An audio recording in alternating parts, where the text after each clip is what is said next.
So if you want to have a glorious future, you must start to prepare today. I know many of you are not with jotter and pen because your brain is very smart. Thank God for you.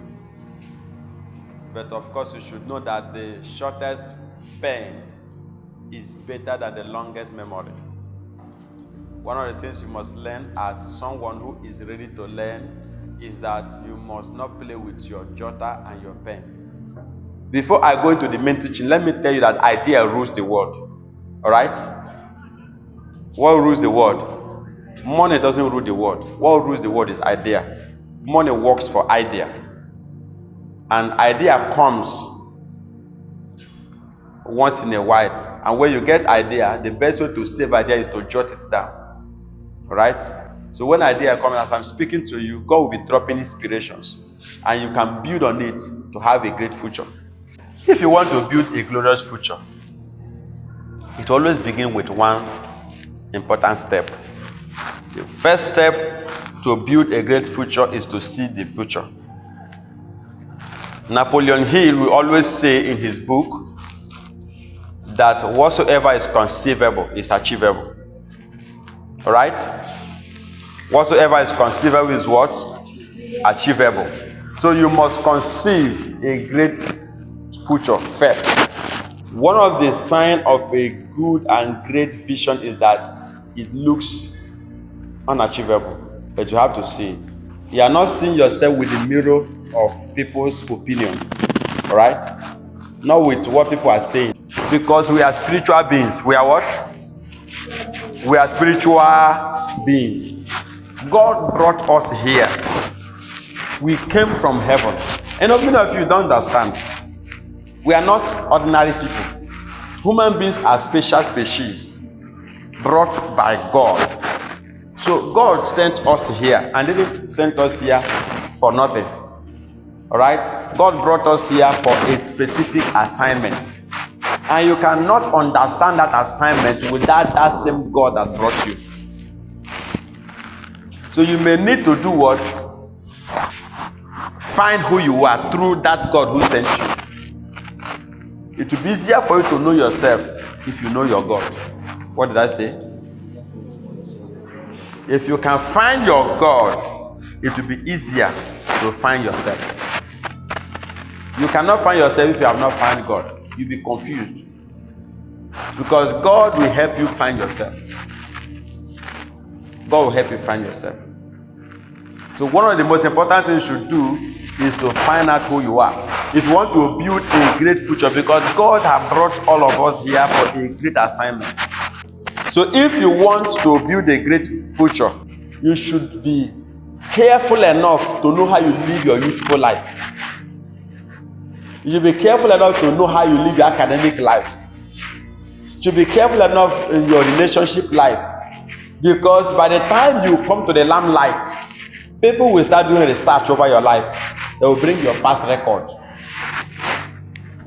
And they will use it to deny you the assignment of God over your life. Let's use the case of Joseph. One of the things that helped Joseph was, first of all, is that he saw himself. He was the second to the last born. But he did not see himself as a small boy. When others were looking at him as this small boy, he has this positive mindset that translated into his dreams. To the point that when he closes his eyes to sleep, he sees great things. Have a different narrative about yourself. That was Joseph. Now, after seeing that vision, he didn't know how it would come through. Every great future passes through great process. Passes through what? Great process. You must subject yourself to processing. And then this generation has refused to pass through process. This is a generation that is not ready. There's no hunger. The only thing that moves this generation is money, fame, power. And if you want to take advantage of your generation, any of you that will be ready to pass through process will become in charge. So if you want to build a great future right now, One of the things you must focus on is to build your character. To build what? Your character. Build your character. Your response to money. Your response to the opposite sex. You need to really build your response. How do you respond to the opposite sex? If this place is dark, there's no light, and it's only you and a girl, or only you and a boy, what comes to your mind?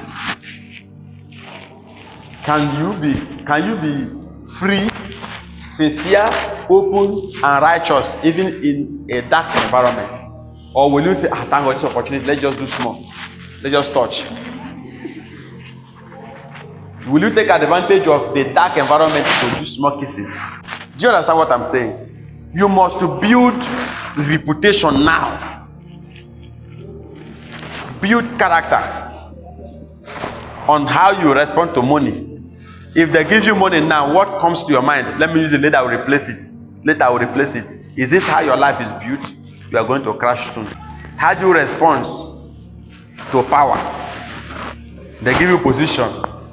You doesn't respect anybody again. You have arrived. Will you still be simple and humble even when power is given to you? For instance, you are the first son or first daughter of the house. That's how we know those who are humble. Do you still sweep? That shows if you cannot do minor home chores because you are first son or first daughter, because there are other people behind you, it shows that when you become a leader also in any structure, that you are not going to serve. You are going to rule. Do you understand? So God is expecting you to build character in those minor areas of your life, so that when opportunities comes to you, you will be trusted.